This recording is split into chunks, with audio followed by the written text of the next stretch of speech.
Happy day students, welcome to SAN Academy Pallikaranai. This is class 7 history, chapter 7 tribes, nomads and settled communities.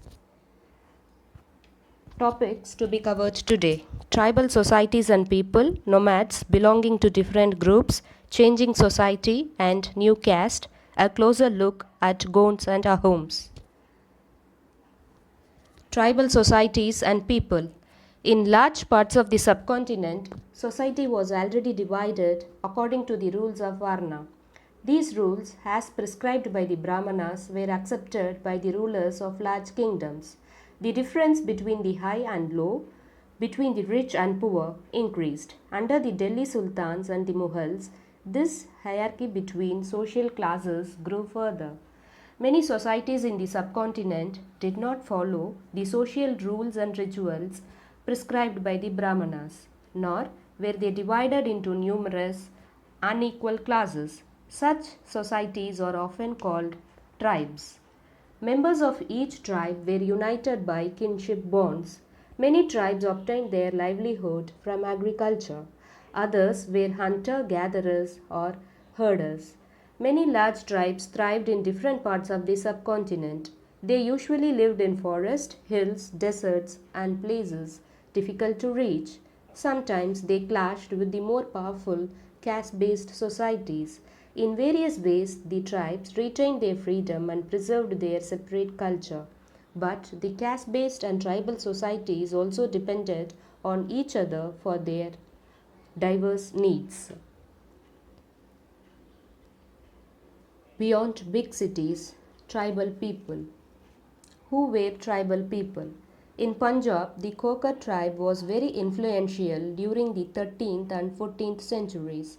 Later, the Gakhars became more important. Their chief, Kamal Khan Gakhar, was made a noble mansabdar by Emperor Akbar. In Multan and Sindh, the Langas and Harguns dominated extensive regions before they were subdued by the Mughals. In the western Himalaya lived the shepherd of the tribe of Gadis. Tribals in various regions. In distant northeastern part of the continent too was entirely dominated by tribes, known by the name the Nagas, Ahoms and many others. Raja Mansingh, Akbar's famous general, attacked and defeated the Keros in 1591. The Mundas and Santals were among the other important tribes that lived in this region and also in Orissa and Bengal. The Maharashtra Islands and Karnataka were home to Kolis, Berats and numerous others. Kolis also lived in many areas of Gujarat. Further south there were large tribal population of Korakas, Vetars, Maravars and many others. The Gonds were found in great numbers across the present-day states of Chhattisgarh, Madhya Pradesh, Maharashtra and Andhra Pradesh.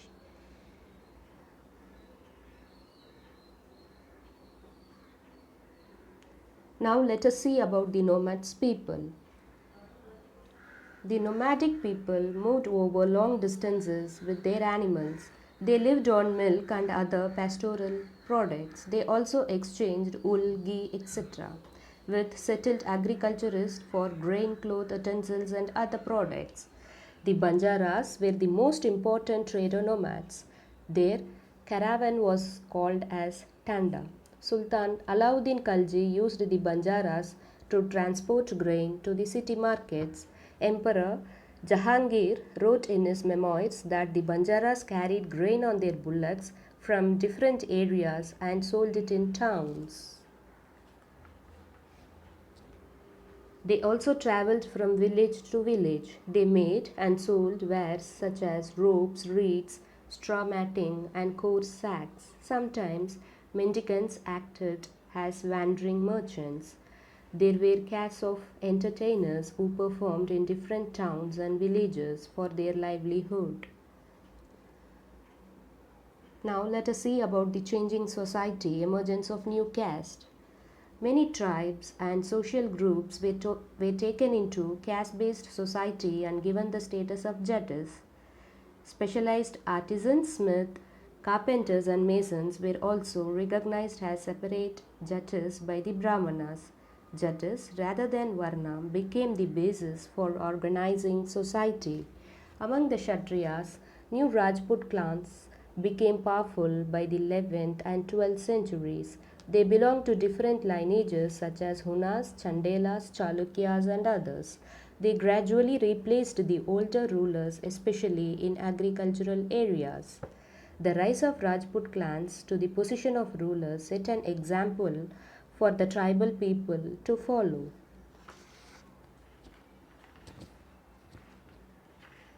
Now let us have a closer look. The Gonds. The Gonds lived in a vast forested region called Gondwana, or country inhabited by Gonds. They practiced shifting cultivation. The large Gond tribe was further divided into many smaller clans. Each clan had its own Raja or Roy. About the time that the power of the Delhi Sultans was declining, a few large Gond kingdoms were beginning to dominate the smaller Gond chiefs. The Akbarnama, a history of Akbar's reign, mentions the Gond kingdom of Grahakatanga that had 70,000 villages. Certain Gond chiefs now wish to be recognized as Rajputs. However, they became much weaker and later struggled unsuccessfully against the stronger Bandelas and Marathas. Now let us have a closer look at the Ahoms. The Ahoms migrated to the Brahmaputra Valley from present-day Myanmar in the 13th century. They created a new state by suppressing the older political system of the Buyans, known as landlords. During the 16th century, they annexed the kingdoms of the Chutias 1523 and of Koch Hajo 1581. The Ahoms built a large state, and for this they used firearms as early as the 1530s. By the 1660s, they could even make high quality gunpowder and cannons. In 1662, the Mughals under Mir Jumla attacked the Ahom kingdom. People from heavily populated areas were shifted to less populated places. Ahom clans were thus broken up. By the first half of the 17th century, the administration became quite centralized. Conclusion.